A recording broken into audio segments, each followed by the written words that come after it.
Imagine a Ford Mustang built by one of the greatest teams of hot rodders ever assembled, driven by one of the greatest drivers who ever lived, and which for a brief shining moment was one of the fastest production-bodied cars on the planet. Imagine that car was powered by an amazingly specialized engine that would cost nearly $250,000 in today's money, and that it was used once, and only once in anger before hitting the show car circuit. Sounds like it would be a pretty big deal, right? For a hot second it was, but unless you're one of the most fanatical Ford freaks on the planet, I'm guessing you've never heard of it. This is the story of Autolite-1, and it's pretty fantastic from top to bottom. The story begins in the later stages of 1966. As we know, this is when the Ford Total Performance era was in full swing. I've mentioned this time in Ford's history in other videos, but the reality is, at some point, it'll get its own devoted study. The company was 100% invested in performance and performance imagery. This meant competing on every style of track, course, or racing surface in any one of dozens of types of cars and trucks they made. If people were competing in any way, Ford was going to be there, and they were going to be there to win. This translated straight to their street cars. After a couple of slow years in the early 1960s, by the time 1966 rolled around, the Ford street offerings were packing big block power, attitude, and the performance to back it up. At this time, the company was producing several popular models, but the Mustang was the company's galactically massive performance car hit, and anything that could be done to keep it that way would be done. One last point about Total Performance. It wasn't just a name given to a program. It was a company ethos. It was a way of life. Decisions were made with those two words looming over them, and because of that, this fantastic car came to exist. Not from accounting, not from advertising, from the mentality, the embrace of, and the execution of Total Performance. But I digress. Since 1961, Danny Eames had been the manager of the Product Performance and Evaluation Department at the Autolite division of Ford Motor Company. Not only that, Eames was one of the country's premier hot rodders at this time. A man who had raced the dry lakes, driven around the world with Phil Remington for Ford in the late 1950s, and done it all exceptionally well. Running this division of Autolite was a hot rodder's dream come true. Not only that, his right-hand man, his name was Art Chrisman. Yes, that Art Chrisman. The drag racer, engineer, brilliant thinker, and fellow Hall of Fame hot rodder. The third name to throw into this project? Ack Miller. Miller was another absolute hot rodding Mount Rushmore member, and he's considered to be one of the most prolific and significant rodders of all time. From the race cars he built, the races he won, helping to found Speed Week at Bonneville, his close ties to Wally Parks, the man fought at the Battle of the Bulge, and his life is worthy of its own book. Most importantly for this story, he was closely aligned with Ford, and his garage and skills often served as a kind of skunkworks division for the company when they wanted to try something far out, and what Eames and Chrisman had in mind was far out. Eames had an idea. Wanting to pull off a project to get some attention for Autolite, he knew that Ack Miller had a pretty fresh and very hard to acquire 255 cubic inch Ford Indy car engine on the floor of his shop. The engineers at Ford had run the engine on a dyno, but it had never been in a race car. So yeah, it had some wear on it, but this thing might as well have been brand new. The best part? This engine had been allocated to Autolite for testing or use for whatever Eames wanted to do with it. This being the later part of 1966, Eames had another brilliant idea. He called up Jock Pacino, the director of Ford's Special Projects Division and one of the most powerful men in the Ford Motor Company. This was also the man that oversaw all of Ford racing. He had a pretty simple ask of Pacino. How about one of those swoopy-looking new 1967 Mustang Fastbacks that were about to go into production? Pacino pressed Eames on some details of the project, the publicity he thought it could garner, and then he made Eames a deal. You'll get the first one. The very first one. When a new car is going to be produced, so-called pilot examples are made. These are cars that literally test the ability of the production line to complete the product as directed. These cars are normally sent to the crusher and not even counted in production totals. The car you're looking at here is the very first, the literal very first 1967 Mustang ever produced. So, production started, the car came off the end of the line, and waiting in Michigan was Doris Eames, Danny's wife. She had a fresh set of Michigan license plates installed, and she drove the car straight back to Long Beach, California, where the work was to take place. It's at this point we have to introduce the rest of this incredible team of talent that built this car in 34 days. From the street to wheels on the salt in 34 long days. The first and perhaps most integral was Woody Gilmore. Yes, the noted builder of drag racing chassis was such a renowned fabricator, he was chosen as the guy to develop and execute a lot of solutions on this car. The main solution was how to install this awkwardly wide Indy car engine in the front of a passenger car, something that no one had ever done before. Next up, Another fabricating genius, the racing hero Takeo Chiki Hiroshima.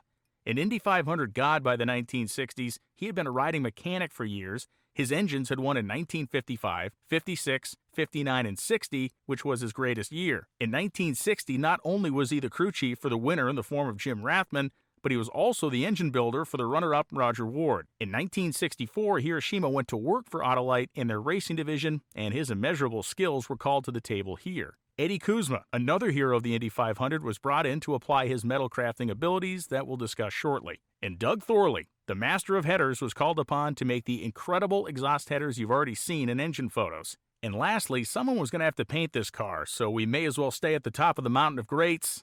Dean Jeffries was hired to lay the paint down. This is, unequivocally, one of the greatest crews of hot rodders and customizers ever assembled in any era of automotive history. So as mentioned, the crux of this project was the engine. A 255 cubic inch Ford dual overhead cam V8, the kind that had been introduced at the Indy 500 in 1964 and immediately proved its worth by running second in its first appearance, then winning in 65, 66, and 1967. The engine was an in-house masterpiece for Ford. Using the short block of the 221 cubic inch Fairlane engine, the magic came from some of the most radical cylinder heads ever placed upon an American V8 engine. Now, this wasn't just a visual masterpiece with the bundle of snakes headers coming up out of the center valley of the engine, but the intake stacks that jut out from between the camshafts and create what is effectively a straight shot to the valve are also wild. Yes, this thing was just shy of 30 inches wide, but it was all business. These little engines were making 2 horsepower per cubic inch naturally aspirated in the 1960s, and they were based off a little mundane passenger car V8 that people didn't give a second thought to. A series of 13 gears inside the front cover of the engine controlled everything from the cam timing to the water and oil pumps. Developed by Ford's own in-house engineers, it was a grand study in what the company could do when all of its might was brought to bear in racing. All that being said, there were some hurdles to overcome and the clock was ticking. The first was simple. The engine had no hope of actually fitting into a stock Mustang engine bay, and there was just no way to mount it either. The entire front suspension had to go, the dry sump system would have to be figured out, and to top it off, the exhaust headers in their intended location would be blasting straight through the windshield. Oh, and the weather wasn't going to get any better by the day at Bonneville at this time of the year, so time was of complete and utter essence. The super team cracked their knuckles and got to work. The majority of the fabrication and figuring was done at Woody Gilmore's race car engineering shop, as best my research has informed me. Yes, he was the dragster guy, but he was often involved in special projects like this for larger pocketed clientele that needed it done right and needed it done right now. The guys all spent plenty of time there effectively engineering this car as a live exercise, solving one problem at a time until the thing was done. They began by cutting the front shock towers out of the car and jettisoning the entire front suspension. We're talking gonzo. Gilmore then made a custom drop tube axle. Some places report that the drop was as much as 9.5 inches to get the car as low as possible. Was it 9.5 inches? That could be debated, but the cleanliness and slickness of Gilmore's work can't be. Made from 1 3/4 inch, 3/16 wall 4130 chromoly tubing, the axle had Ford Econoline hubs on the ends and no brakes. 15-inch Krager wheels were hung on the ends, and a large Panhard-style bar from left to right for stability. Some reports claim that Autolite XD shocks were used up front, others claim Monroe load leveling units were used, but we do know that Autolite shocks were used on the back. One thing to mention here is that since they cut all the structure out of the car, there was a lot of work done to build stuff to mount these essential components to. All that was left was the thin body sheet metal, and that wasn't going to fly in a car that was planned, well, to fly down the Bonneville Salt Flats.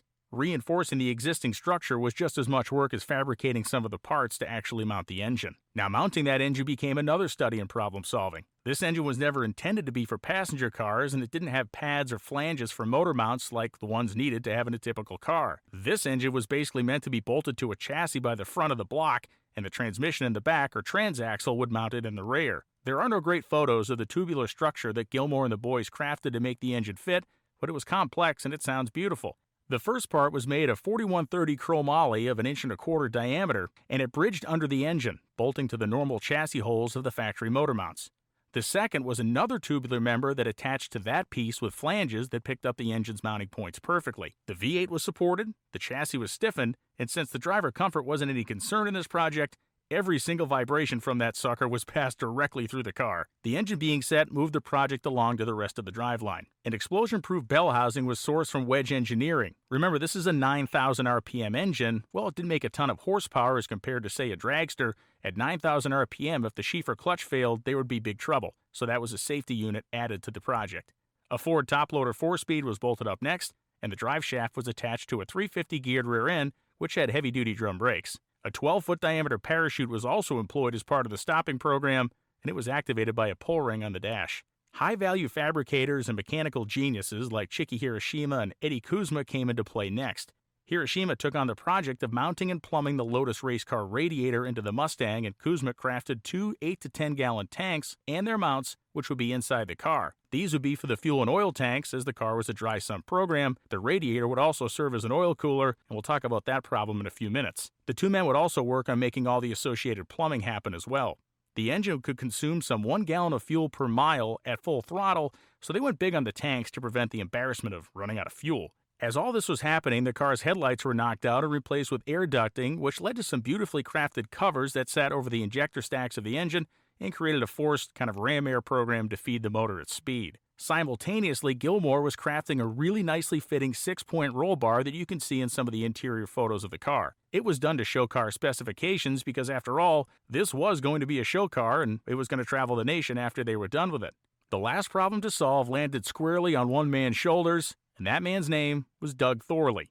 He not only had to make and package headers, they had to fit under a stock dimension hood, a plexiglass one that would live on the car during its time as a show machine, and that hood would be clear. So these things not only had to work, they had to look beautiful. And as the photos show us, he absolutely crushed the job. Once again, there are conflicting reports on the headers. It's kind of astounding to me that reporters from multiple large magazines like Hot Rod and Popular Hot Rodding could be with the same people at the same time at the same place and come out with vastly different information. For instance, Popular Hot Rodding reports that the headers are made from 2-inch tubing and are equal length at 62 inches per pipe. They rise and turn magically out of the engine bay into a 3.5-inch collector in the wheel wells. Hot Rod Magazine, on the other hand, reports the headers to be 71.6-inch equal-length pipes.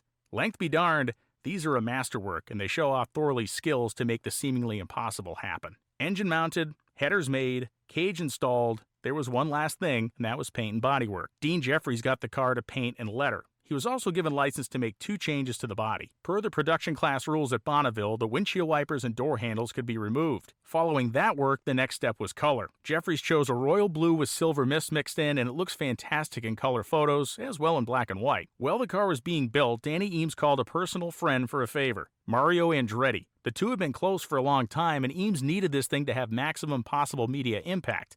Closely tied with Ford, Andretti said yes and signed on to drive the car immediately. Believe it or not, there was one thing this project lacked, and that was a trailer. Ack Miller called up his pal and a fellow great racer Buzz Lowe, invited him on the adventure to the Salt, and requisitioned his trailer in the process. Pushing the car up the ramps, the guys set forth on about the 10th of November 1966. Now, not exactly the most happy season of weather in the elevation of the Bonneville Salt Flats. Eames had been scheming on records he wanted the car to smash, and the Class C production records seemed like the ones to shoot for. At the time, these records had been held for some years by Andy Granatelli and Studebaker, who had gone to the Salt Flats years before with an Avanti. He felt the Mustang's horsepower advantage over the Studebaker would be plenty to knock these records out of the park. Now, you may be wondering how a Mustang with an Indy car engine in it can qualify for a C production record at the Bonneville Salt Flats, and this requires a bit of explaining. At Bonneville, production talks about the body and has no bearing on the engine. The C part of this designation is for the displacement.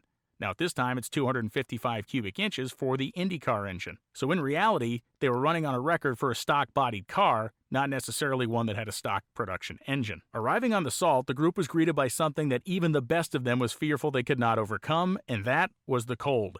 They took the car out of the trailer and tried to start it for the first time. That's right, they pushed this thing in the trailer and didn't even know if it ran. The car did run, but it was not happy about the conditions at all. This was an engine designed to run at 190 degrees, and it had both a very efficient radiator, no thermostat, and an oil cooler that was integrated into the radiator. The very first day was spent driving the car around slowly, trying different tunes, trying different spark plugs, and just trying to get some temperature into the motor. The dry sump was the other big problem. The team would preheat the oil in the car, but because it was constantly being pumped through exposed tubing beneath the car and through a radiator designed to cool it, the oil would be colder at the end of a drive than it was when it started. Andretti, delayed in his travels, arrived on the 15th of November. The goals were to beat the Class C standing start record of 5 kilometers and then the Class C standing start record of 5 miles. Once those were smashed, flying mile and top speed attempts would be made. The hope was an honest 200 miles an hour, which would have been stupefying to the general public. To combat the cold, Chiki Hiroshima affixed some cardboard to the front of the radiator to block airflow and try to build some heat. Andretti got used to the car with some slow runs while driving on the Salt, as it was his first time there, but then he reported a problem. The tachometer had busted. This was an engine with a rev limit of 9,200 RPM, and it made peak power somewhere around 8,000. He asked Ack Miller what to do. Miller thought about it, told him to run it up to the point where he felt like the valves were floating, and then to simply back his foot off a little. Understanding the assignment, Andretti took off. Mario handily destroyed the standing records. He took the 5-kilo mark from 126.31 to 136.645. The 5-mile mark went from 136.69 to 150.134. He was actually so comfortable in the car that on one of the runs for the record average, the runs had to be made in multiple directions, he took his wife Dee for a ride. Remember, there was no passenger seat, so he simply told her to sit down and hold on to the roll bar, which she did, sitting behind the dry sump tank and the fuel tank. Andretti would later say that the lack of traction from the narrow tires and the car being geared as it was likely hampered their top performance. Despite the cold and dropping temperatures, a flying mile course was created to see what the car's top speed was, and while 200 seemed like a heady goal, the group thought they still had a chance. Their first run of 171.432 was a letdown, but a second run of 175.873 was cause for celebration. They then added a few gulps of nitromethane to the tank, and the engine was really singing, like they always do, right before they blow up. The 175-mile-an-hour shot killed the piston. They suspected a blocked injector that caused a lean condition in the cylinder, but then they made a plan on the Salt. They'd fix the engine, fix the cooling situation, and come back to run for 200 on December 9th. Back in Long Beach, California, the engine was repaired, the cooling system was modified, as was the dry sump. With more grip, better gearing, and an engine running at full song, they felt like they could taste more record greatness. The weary hot rodders who had been thrashing on their car for an additional month arrived on the Salt on December 8th, and they were heartbroken. Wendover, Utah had received their worst snowstorm in years just a few days before, and they were standing at 4 inches of snow in town. Now, the Salt didn't have any snow on it, but the dry lake was now simply a lake. The car would never again turn a tire in anger. Cleaned up and sent out on the road with its clear plexiglass hood, the car became part of the Ford Autolite cavalcade of cars for as long as the thing toured. In 1975, the car was sold to a racer who had a collection of Ford Indy engines and an itch to use them again on the Bonneville Salt Flats, but he never got around to it. In 1990, the car was restored to complete and utter perfection by Jim Travis. Today, the car resides in the incomparable Ford collection of Oklahoma's Brent Hayek. The story of Autolite-1 is great to me because of the assemblage of talent that brought this car to life and brought it to record-setting speeds on the Salt. They missed their 200-mile-an-hour mark, but it was the world's fastest Mustang at that time and one of the fastest production body cars in the world. And Autolite got their publicity mileage out of it through ads and various features in different magazines, which I've used for my research in this video. There are so many awesome stories like this to explore and tell, and each and every one of them captures me and I get consumed by it while researching. I sincerely hope you enjoyed this look into the past. Like and subscribe for more historical, automotive, racing, and gearhead content.